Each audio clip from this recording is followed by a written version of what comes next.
दोस्तों, मैं हूं मोहम्मद अली जिन्ना।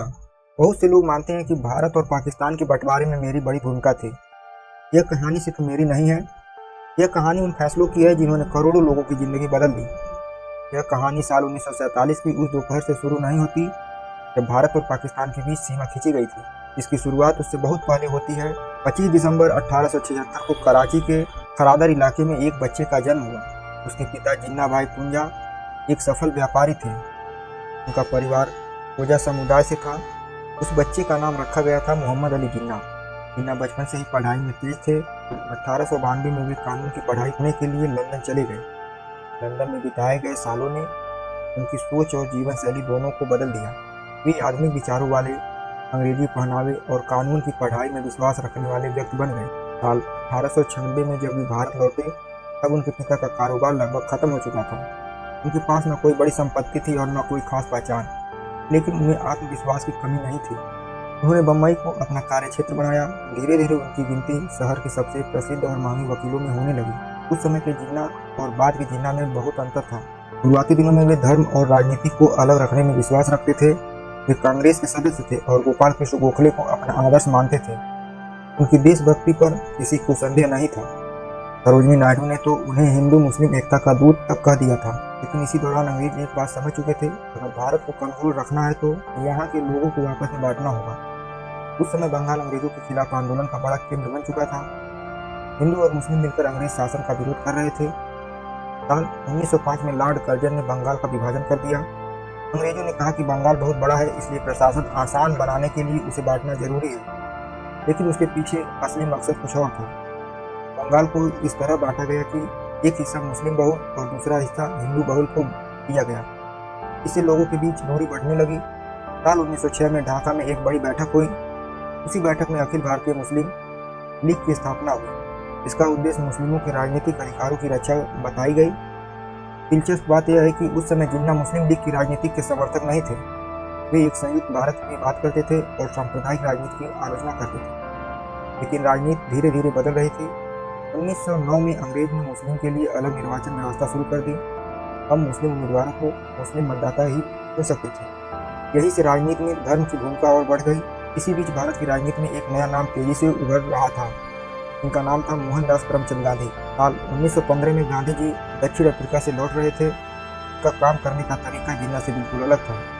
जिन्ना कानूनी बहस और संवैधानिक राजनीति में विश्वास रखते थे। गांधी जी जनता को सीधे आंदोलन से जोड़ रहे थे। साल 1916 में जिन्ना ने कांग्रेस और मुस्लिम लीग के बीच लखनऊ समझौता कराने में अहम भूमिका निभाई। उस समय उन्हें लगता था कि दोनों समुदाय मिलकर देश का भविष्य बना सकते हैं। लेकिन 1920 के बाद हालात बदलने लगे। गांधी जी ने असहयोग आंदोलन शुरू किया। खिलाफत आंदोलन भी उसी समय चल रहा था। लाखों लोग सड़कों पर उतर आए। जिन्ना को यह तरीका पसंद नहीं था। उन्हें लगता था कि भीड़ आधारित राजनीति देश को गलत दिशा में ले जा सकती है। आखिर 1920 में उन्होंने कांग्रेस छोड़ दी। यहीं से राजनीति का एक नया अध्याय शुरू हुआ। कांग्रेस छोड़ने के बाद जिन्ना धीरे धीरे राजनीति में अकेले पड़ने लगे। उन्हें लगने लगा कि गांधी जी की लोकप्रियता के सामने उनकी आवाज़ दबती जा रही है। वे निराश हो गए और कुछ समय के बाद लंदन चले गए। वहाँ उन्होंने फिर से वकालत शुरू कर दी। भारत की राजनीति लगातार बदल रही थी। साल 1930 के दशक में मुस्लिम लीग के कई नेताओं ने जिन्ना से भारत लौटने की अपील की। अल्लामा इकबाल और लियाकत अली खान जैसे बड़े नेता शामिल थे। उनका मानना था कि मुस्लिमों को एक मजबूत नेता की जरूरत है और यह भूमिका जिन्ना ही निभा सकते हैं। जिन्ना ने वापस लौटने का फैसला किया, लेकिन इस बार उनकी सोच पहले जैसी नहीं थी। पहले वे हिंदू मुस्लिम एकता की बात करते थे, लेकिन अब वे मुस्लिम की अलग राजनीतिक पहचान पर ज़्यादा जोर देने लगे। साल 1935 में भारत सरकार अधिनियम लागू किया गया। इसके बाद 1937 में प्रांतीय चुनाव हुए। यह चुनाव भारतीय राजनीति के लिए बहुत महत्वपूर्ण साबित हुए। कांग्रेस ने शानदार जीत हासिल की। कई प्रांतों में उसकी सरकार बनी। दूसरी तरफ मुस्लिम लीग को उम्मीद के मुताबिक सफलता नहीं मिली। कई मुस्लिम क्षेत्रों में भी लीग का प्रदर्शन कमजोर रहा। इस नतीजे ने जिन्ना को चिंता में डाल दी। उन्हें उम्मीद थी कि कांग्रेस कुछ प्रांतों में मुस्लिम लीग के साथ मिलकर सरकार बनाएगी, लेकिन ऐसा नहीं हुआ। कांग्रेस नेताओं का मानना था कि वे सभी भारतीयों को प्रतिनिधित्व करते हैं, इसलिए उन्हें लीग की जरूरत नहीं है। यहीं से जिन्ना के मन में एक डर पैदा हुआ। उन्हें लगने लगा कि अगर भविष्य में भारत आज़ाद हुआ तो कांग्रेस के पास इतनी ताकत होगी कि मुस्लिमों की राजनीतिक आवाज़ कमजोर पड़ सकती है। साल 1937 के चुनाव में जिन्ना के राजनीतिक जीवन का बड़ा मोड़ साबित हुआ। अब उन्होंने मुस्लिम लीग को मजबूत करने पर पूरा ध्यान देना शुरू कर दिया। वे देश भर में घूमे, सभाएं की और मुस्लिम समाज को एक मंच पर लाने की कोशिश की।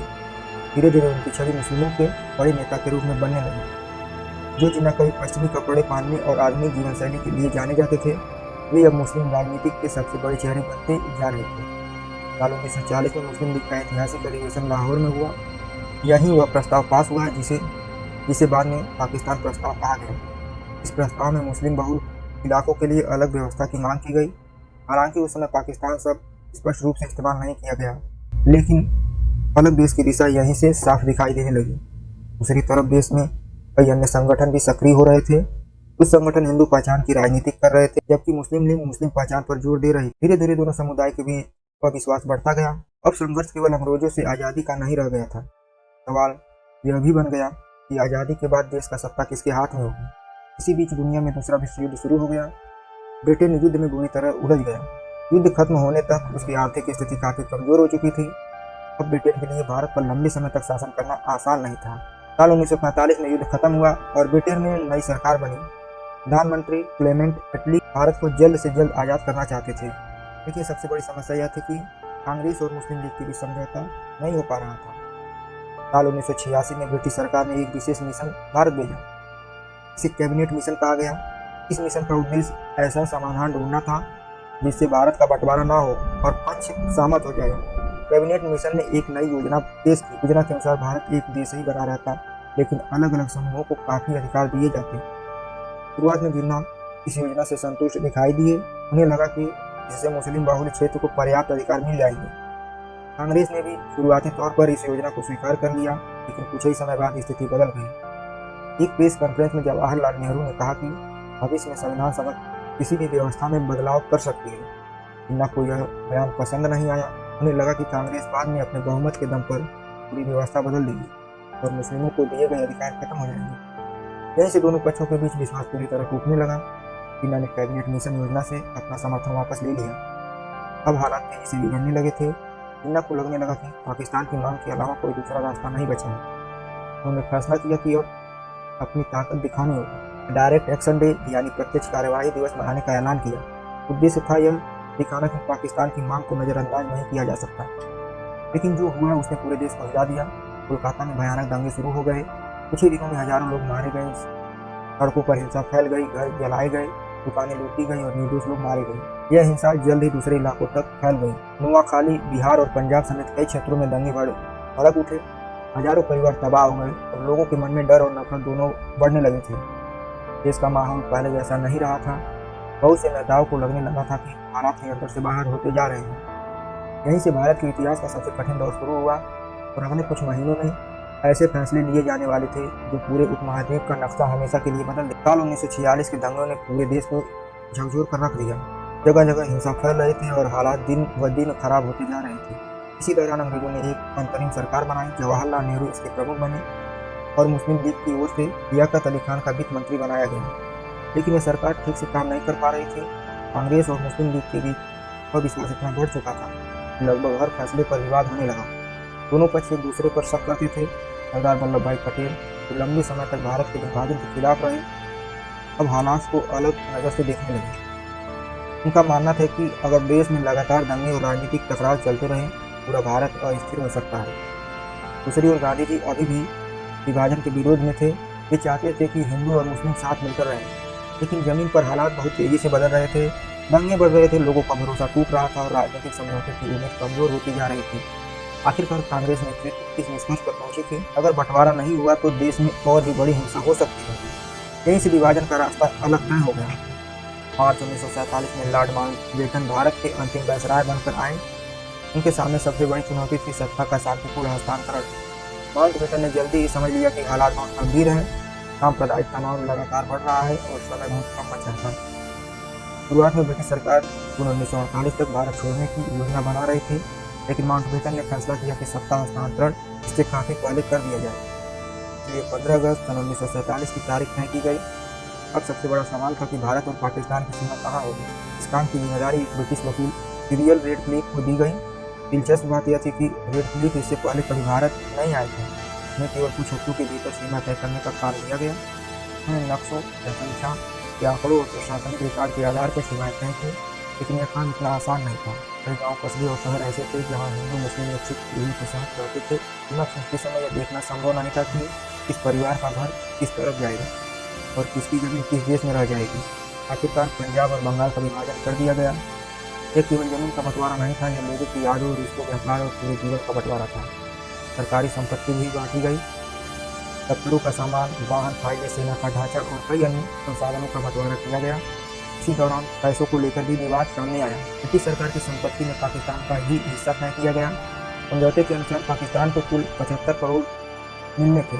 पहली किस्त के रूप में 20 करोड़ रुपए दिए गए, लेकिन बाद में भारत और पाकिस्तान के बीच तनाव बढ़ गया। कश्मीर को लेकर संघर्ष शुरू हो गया था। ऐसे में कुछ भारतीय नेताओं का मानना था कि बाकी रकम रोक दी जानी चाहिए। सरदार पटेल सहित कई लोगों को सुरक्षा संबंधी चिंताएं थी। दूसरी ओर गांधी जी का मानना था कि जो रकम समझौते के अनुसार पाकिस्तान की है उसे दे दिया जाना चाहिए। उन्होंने इस मुद्दे पर नैतिक आधार पर अपनी बात रखी। आखिरकार शेष 55 करोड़ रुपए भी पाकिस्तान को दे दिए गए, लेकिन दोनों देशों के रिश्तों में भी जो दूरी पैदा हो चुकी थी वह खत्म नहीं हुई। 14 अगस्त 1947 को पाकिस्तान एक स्वतंत्र देश बना। अगले दिन 15 अगस्त 1947 को भारत आज़ाद हुआ। पूरे देश में खुशी की लहर थी। लोग वर्षों की गुलामी से मुक्त हुए थे, लेकिन इस खुशी के साथ बहुत बड़ा दर्द भी जुड़ा हुआ था। सीमा की अंतिम घोषणा 17 अगस्त को हुई। इस बीच लाखों लोग अनिश्चितता में जी रहे थे। उन्हें नहीं पता था कि उनका गांव किस देश में जाएगा। जब सीमा स्पष्ट हुई तब बड़े पैमाने पर लोगों का पलायन शुरू हुआ। हिंदू और सिख परिवार पाकिस्तान से भारत आने लगे, मुस्लिम परिवार भारत से पाकिस्तान जाने लगे। यह मानव इतिहास के सबसे बड़े जन पलायनों में से एक था। करीब 1.5 करोड़ लोग को अपना घर छोड़ना पड़ा। लोग पैदल चल रहे थे, बैलगाड़ियों में सफर कर रहे थे और भरी हुई ट्रेनों में नई जिंदगी की तलाश में निकल रहे थे, लेकिन रास्ते सुरक्षित नहीं थे। कई जगहों पर हिंसा हुई, ट्रेनों पर हमले हुए, गाँव में आग लगाई गई, हजारों परिवार बिछड़ गए। असंख्य लोग ने अपने प्रियजनों को खो दिया। महिलाओं और बच्चों को भी हिंसा का शिकार बनना पड़ा। अनुमान है कि 10 लाख से 20 लाख लोगों के बीच इस त्रासदी में अपनी जान गंवा बैठे। यह विभाजन केवल नक्शे का नहीं था, यह इंसानी जिंदगियों का बंटवारा था। हर परिवार अपने साथ दर्द, यादें और अधूरी कहानी लेकर आगे बढ़ रहा था। इसी बीच पाकिस्तान के संस्थापक मोहम्मद अली जिन्ना की सेहत लगातार खराब होती जा रही थी। वे लंबे समय तक तपेदी यानी टीबी जैसे गंभीर बीमारी से पीड़ित थे, लेकिन उन्होंने अपनी बीमारी को काफी हद तक गुप्त रखा था। उन्हें डर था कि अगर राजनीतिक विरोधियों को इनकी बीमारी का पता चल गया तो उन्हें राजनीतिक लक्ष्य प्रभावित हो सकते हैं।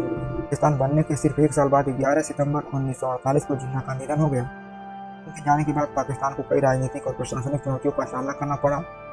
उधर भारत भी विभाजन के घावों से उभरने की कोशिश कर रहा था। आज बंटवारे के कई दशक बीत चुके हैं, लेकिन 1947 की यादें आज भी लाखों परिवारों की कहानियों में जीवित है। भारत और पाकिस्तान का विभाजन केवल एक राजनीतिक घटना नहीं था, यह एक ऐसी मानवीय त्रासदी थी जिसने करोड़ों लोगों की जिंदगी बदल दी। इतिहास में अंग्रेजों की नीति थी, भारतीय नेताओं के मतभेद थे, सांप्रदायिक तनाव और सत्ता की राजनीति भी थी, लेकिन सबसे बड़ी कीमत आम लोगों ने चुकाई। उन्होंने घर खोए, अपने परिवार खोए और कई लोगों ने अपनी जान तक गंवा दी। आज जब हम आज़ादी का उत्सव मनाते हैं तो हमें उन लाखों लोगों को भी याद करना चाहिए जिन्होंने इस दौर में असहनीय दर्द सहा था। इतिहास हमें यही सिखाता है कि नफरत और विभाजन कभी किसी समाज को मजबूत नहीं बनाते। राजनीतिक फैसले बदल सकते हैं, सीमाएं बदल सकती हैं, लेकिन इंसानियत सबसे ऊपर होनी चाहिए। और शायद यही 1947 के विभाजन की सबसे बड़ी सीख है। आज के लिए बस इतना ही। मिलते हैं अगली कहानी में। जय हिंद, जय भारत।